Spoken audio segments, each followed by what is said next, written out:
Hello everyone. आज की video में हम अपनी poem a thing of beauty के लास्ट 2 स्टेंजाज डिस्कस करेंगे। फर्स्ट 2 स्टेंजाज में हमने देखा, फर्स्ट स्टेंजा में जो पोएट है वो डिस्कस कर रहा था कि जो ब्यूटीफुल थिंग्स है नेचर की, they are a source of eternal joy, they beauty never fades away and it keeps on increasing with the passage of time, right. और सेकेंड स्टेंजा में हमने देखा पोएट ने ऐसी चीज़ों को मेंशन किया है जो ह्यूमन बीइंग के लिए रीज़न होती है पेन और सफरिंग का। The things that causes pain and suffering like disappointment उसने बताया, इनह्यूमैनिटी बताया, lack of noble nature, and along with that he also tells us about the unhealthy ways of life or evil ways of life. अब देखिए third stanza में जो poet है वो क्या मेंशन करता है। The poet mentions various things of beauty present in nature which adds joy to our life and soothe human soul, right. इसमें देखिए पोएट की लाइंस जो है वो हैं पोएम की, such the sun the moon trees old and young sprouting a shady boon for simple sheep, and such are daffodils with the green world they live in, and clear rills that for themselves a cooling covert make against the hot season the mid forest break, right। तो यहाँ पर देखिए जो poet है उसने क्या mention किया है कि नेचर में बहुत सारी ऐसी ब्यूटीफुल थिंग्स प्रेजेंट हैं जो ह्यूमन ब्यूटी को, ह्यूमन सोल को इंस्पायर करती हैं to live on this earth. और वो क्या क्या है देखिए, पोएट ने कहा है ऐसी चीज़ें हैं, द सन, एक सन है, मून है, ट्रीज़ हैं जो कि एक शेडी बून है, शेडी हेल्प है for innocent creatures like sheep. इसके अलावा जो डैफोडिल्स हैं वो भी क्या प्रेजेंट करते हैं, वो अपने आसपास के जो ग्रीन वर्ल्ड है उसको एक ब्यूटी प्रोवाइड करते हैं, उसको ब्यूटी ऐड करते हैं उसको। इसके साथ ही कुछ क्लियर रिल्स हैं। रिल्स का मीनिंग क्या होता है? रिल्स का मीनिंग होता है स्मॉल स्ट्रीम्स, राइट। देखिए कितना भी हॉट सीज़न हो, पोएट कहता है जो छोटे छोटे झरने, नदी, नाले होंगे वो क्या क्रिएट कर देते हैं, अपने आसपास एक कूलिंग कवर्ट बनाते हैं। कवर्ट मतलब शेल्टर, अपने आसपास के एरिया को क्या प्रोवाइड करते हैं, coolness, right. And against the hot season the mid forest break.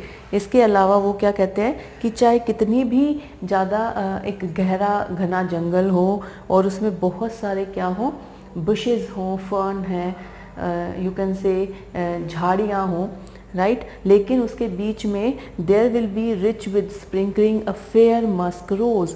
उसके अंदर एक मस्क रोज़ होगा, एक ब्यूटीफुल मस्क रोज़ होगा which have such a nice fragrance, और वो अपने पूरे आसपास के जो उसका एरिया है उसको क्या कर देगा, फ्रेगनेंट कर देगा, राइट। तो ये थर्ड स्टैंजा था हमारा जिसमें पोएट ने ऐसी चीज़ों को मेंशन किया है जो ह्यूमन सोल को इंस्पायर करती हैं और जो हमारी नर्व्स हैं, जो हमें काम डाउन करती हैं और हमें सूद करती हैं, राइट। जैसे जो सन है उसने कहा है सन से हमें इंस्पिरेशन मिलती है स्ट्रेंथ की, पावर की, ब्राइटनेस की, और ऐसे ही मून जो है वो हमें इंस्पायर करता है for calmness, for beauty, right. ऐसे ही जो ट्रीज़ हैं चाहे वो ओल्ड है या यंग ट्रीज़ हैं वो हमें इंस्पायर करते हैं फॉर प्रोस्पेरिटी। इसके साथ ही वो हमें क्या बताते हैं, they provide a shady boon for innocent animals like sheep, right. So इसमें जो लिटरेरी डिवाइसेस हैं उसमें आप देखोगे स्प्राउटिंग, शेडी और सिंपल शीप में क्या है, एलिट्रेशन है। अपनी लाइंस को आप अपनी बुक में जो पोएम की लाइंस है उनमें आप मेंशन कर लेना। स्प्राउटिंग, शेडी में क्या है, एलिट्रेशन है। इसके अलावा थर्ड स्टैंजा में सिंपल शीप में क्या है, एलिट्रेशन है, राइट। इसके अलावा उसने बताया एक इमेज क्रिएट की है, कहाँ पर, trees giving shade, right. Sprouting shady boon, it creates a image before our eyes.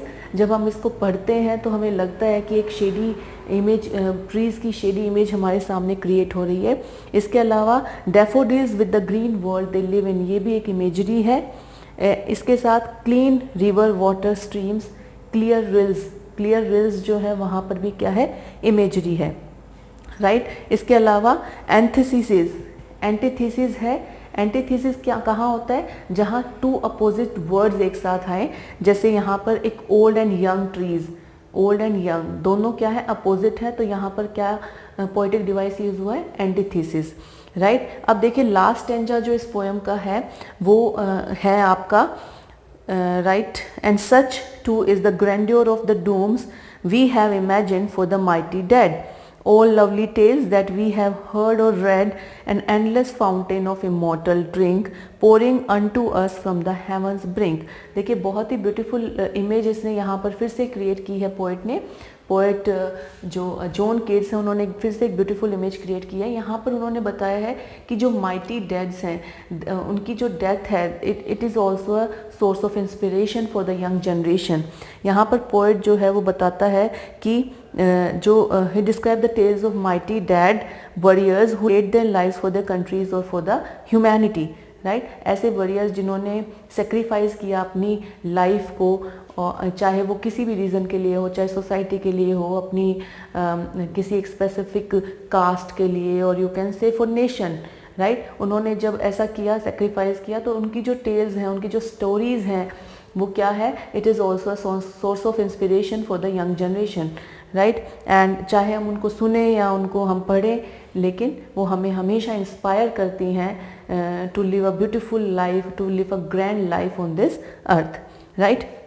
इसके बाद देखिए वो कहता है कि and all lovely tales that we heard or read, an endless fountain of immortal drink। immortal drink का meaning क्या है, it's a you can say जो आपका अमृत होता है उसके बारे में वो बात कर रहा है। वो कहता है कि ये जितनी भी ब्यूटीफुल थिंग्स हैं नेचर की, वो क्या है, एक अमृत के जैसी हैं, और वो गॉड की क्रिएशन है, और ऐसा लगता है कि वो एक एंडलेस फाउंटेन है।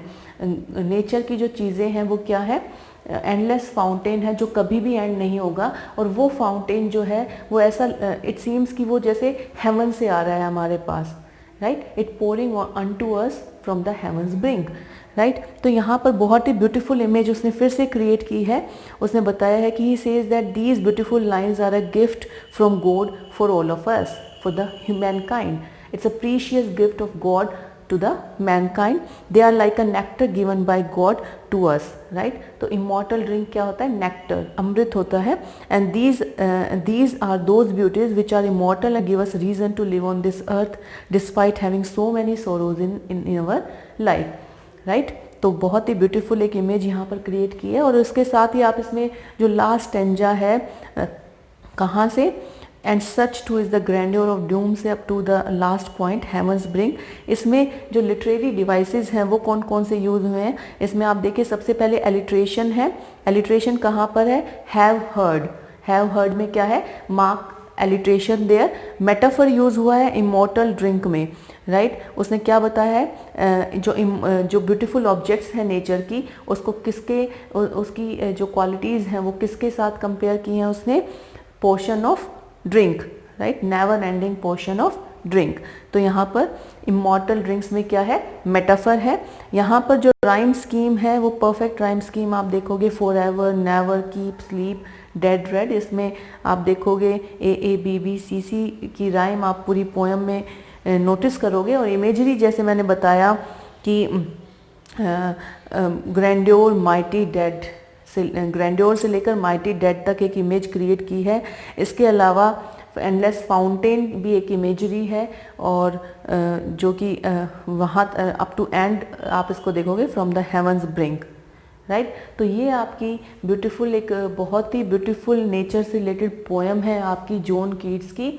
और इसमें जो मेन थीम है इस पोएम की वो आप देखोगे, वो मेन थीम क्या है इसकी कि इट इज़ अ पोएम। आपको पता होना चाहिए फर्स्ट ऑफ ऑल कि एक एंडीमियन एक लॉन्ग पोएम है, एपिक पोएम है, जिसका एक एक्सट्रैक्ट आपका लिया गया है, जिसमें पोएट ने क्या कहा है, that beautiful things is a source of endless Joy, it has eternal beauty which never fades away, a thing of beauty is like a shady shelter which gives us sleep full of sweet dreams, good health and relaxation, right। Or then he tells us about the earthly things which keep us attached to this earth, right। And then he tells us about the list of things list of things that surround us, beautiful things of nature that surrounds us, right?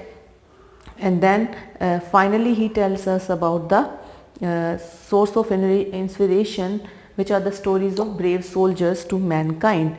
जो कि brave soldiers हैं, उनकी जो beautiful stories हैं, inspiring stories हैं, वो भी क्या है, they are also a part of nature. और फाइनली उसने बताया है कि जो ब्यूटीफुल थिंग्स हैं वो क्या है, they are the fountain of immortality bestowed to us by the God, right? They inspire us to live us on this earth and maintain our faith in goodness, right? That's all for this poem. Thank you.